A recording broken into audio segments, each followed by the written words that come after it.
do I do if my, so if I've got to have an operation or something and that gets cancelled, what do I do?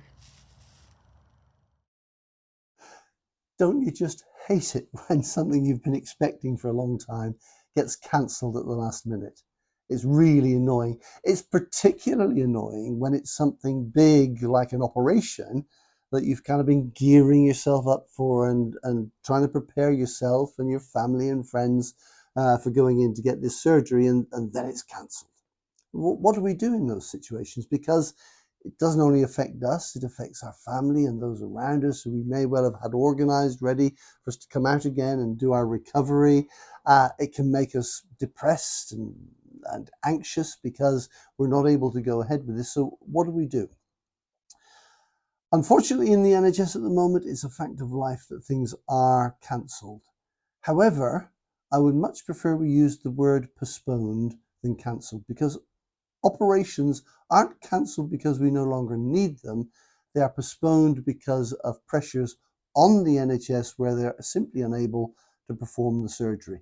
Now, some of those pressures I prefer weren't there. We were having to cope with strikes and all kinds of things.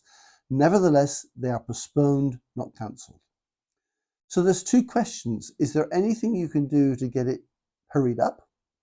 And is there anything you can do to manage in the meantime? First thing, can you get it hurried up?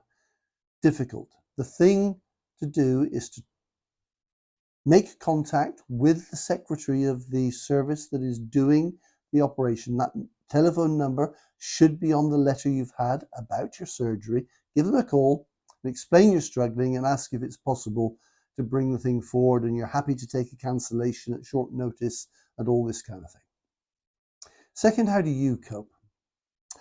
Truth is, if we are suffering from any illness or we're waiting for an operation, we are much more likely to get a problem with our mental health. We're much more likely to get anxious or depressed.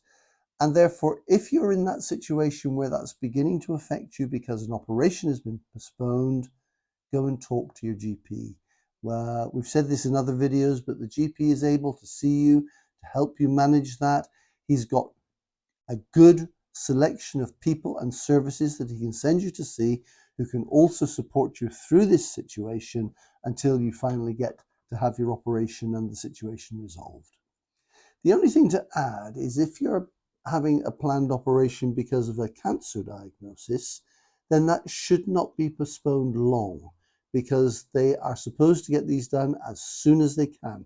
So if you feel that your cancer operation has been postponed and nothing seems to be happening, then it's very important you contact your GP about that and let them know so that they can pick up on that.